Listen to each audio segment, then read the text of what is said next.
Moja teta chcela mať len všetko rúžové, preto s pýchou bývala v rúžovej budove. Na rúžovom námestí, kde v oknách majú rúže, kde rúžoví vrabci skáču rovno do kaluže. Ale Dominika, čo ten rúžový kabát? Že by halloweenský kostým? Nechaj nás hádať, za koho si sa tentokrát prekabátila? Za známu rúžovú dámu z MHD? Za nezbedného Pantera? Za Dolores Umbridge, ktorej tuhne krúžilách? Alebo nebodaj za chutnučky punčák?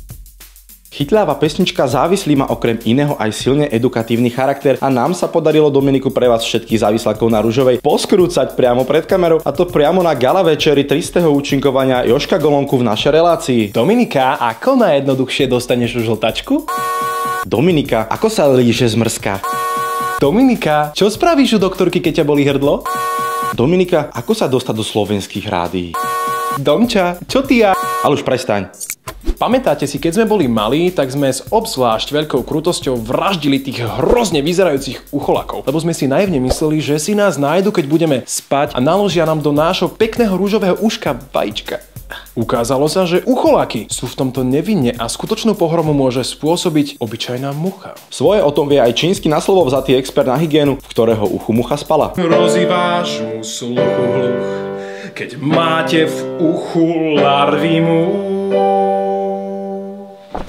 To sa nedozvieme, pretože príliš akční čínsky lekári zabili 2 muchy jednou ránou tým, že ich povysávali rovno 100. Podobne uletené nechutnosti sa dejú aj v Thajsku. Tam si vegetariáni namiesto tofu a sojových klíčkov pchajú do úst najrôznejšie meče a ihly. Tento thajskou kultúrou inšpirovaný V-krájač vie nakrájať strávnikom šalát rovno do úst. Kapustu nasekáte na hrubo či na jemno, koreňová zelenina je vhodná vo forme koliesok a z rajčiny si spravíte rovno ketchup. A voilà, šalát máte hotový. Tak vidíš? Ale Horst, to je ale úžasná novinka na trhu.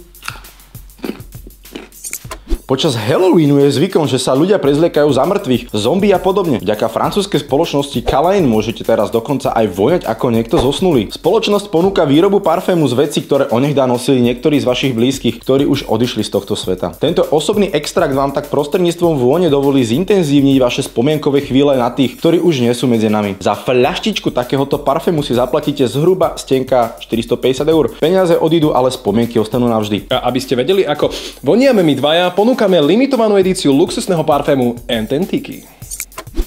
Sentimentálne trúchlenie nad odorom pošlých však teraz nechajme odpočívať v pokoji a pochovajme aj citlivé myšlienky. Veď predsa Halloween si chcete poriadne užiť na party v čertovsky dobrej náladičke a s diabolskými úmyslami. Začína to takým ledabolým tľapnutím po zadku, aby preskočila iskrička a rozžiarilo sa svetlo túžby. Čarom okamihu sa rozhodol dopomôcť neukojený britský dizajner Joseph Bagley, ktorý navrhol poprdeli dobré lampy. Atmosféru rodiaceho sa vzplanutia ľahko počiarknete, ak si zaobstaráte dizajnerskú lampu s krivkami ženského zadočka. Preto, aby sa Riťka rozsvietila, ju stačí len rozkošou poplácať, poštipkať či lábužnícky pohnietiť. Sami si vyberiete, ktorou z 10 farieb vám má zadnica rozžiariť večer. S týmto vynálezom nadobudne každá halloweenská žurka rýchly spád a my dobre vieme, čo od takej žurky očakávate.